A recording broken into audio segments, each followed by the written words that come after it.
Welcome to the Explainer. So, what if the most powerful weapon against corruption wasn't a sword, but a verse?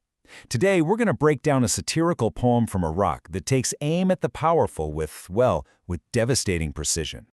Right from the get-go, the poem hits you with this shocking command.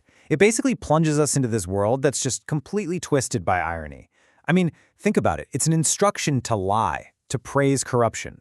It sets this dark, satirical stage for the powerful critique that's about to unfold. You know, when speaking truth to power can get you killed, art becomes a shield. And this poem, it's a masterclass in rebellion. It's all about wielding words as weapons in a fight for justice.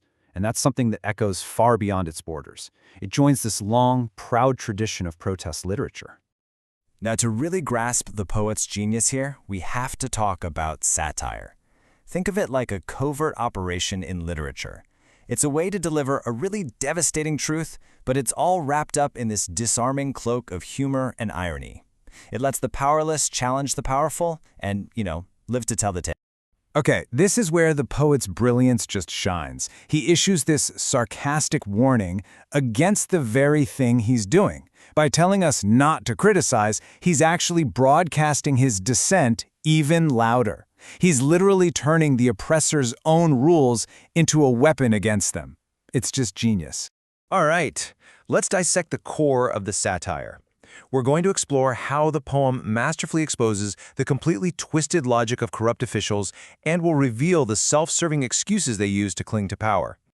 So here, the poem just lays bare the chilling doublespeak of the powerful. We're told to see a massive failure, like no electricity, as an act of kindness. It's a bitter, perfect example of political gaslighting. And the twisted logic just keeps on coming. A palace built on the suffering of the poor is supposed to be praised as an act of charity. The poem is just so good at showing how exploitation gets rebranded as philanthropy. The poem then turns its satirical eye to the nation's economics, and it's just baffling. Here you have an oil-rich country exporting its own crude oil, only to import refined gasoline at a higher price. The satire unmasks a system that's not engineered for the public good, but for the private bank accounts of a corrupt few. So this is basically the citizen's playbook for how to survive in a corrupt state. The rules are pretty simple. You have to embrace your own misery, believe that it's actually a blessing, and then applaud the very people who are causing your suffering. But then, the satirical mask slips, and it reveals a devastating truth. All the irony just fades away, and we're left with this gut punch of a line. It's a stark reminder of the slow, deliberate ruin that's been inflicted on the people. So the poem now shifts its focus. It moves from the people causing the problem to the victims.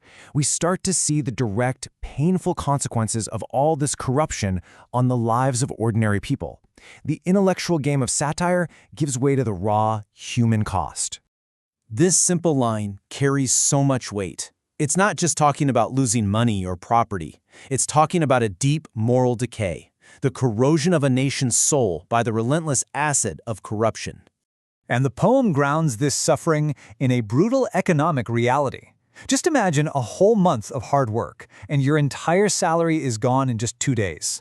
This isn't just a number, it's the reality of a life of constant grinding struggle. This is just a devastating image, isn't it?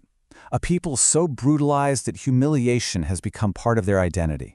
The pain has been normalized, and the indignity is a constant companion. Now, the poem dives into the complex and, frankly, cynical use of religion.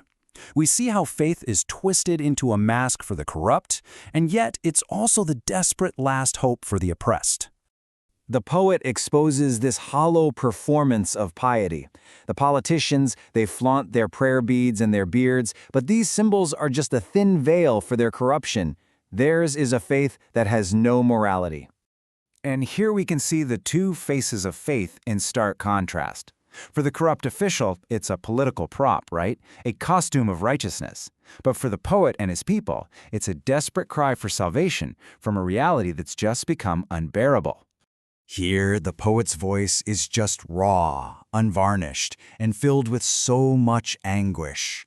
This isn't a performance. It's a desperate cry to a revered religious figure.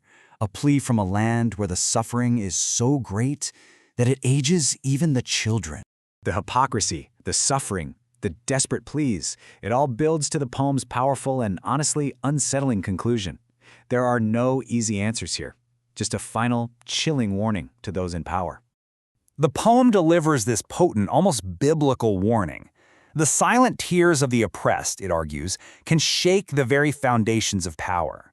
A throne built on suffering is a throne built on sand. And here, the poet delivers his final verdict. The politician's chair, their seat of power, is a flimsy construction. It's built on a foundation of injustice, and so its collapse, well, it's inevitable. Which leaves us with this lingering question. Can a single poem really shake a throne? Maybe not, but it can do something just as vital. It can bear witness. It can keep the flame of truth alive in the darkest of times. And that is a reminder that the power of words can still make the powerful tremble.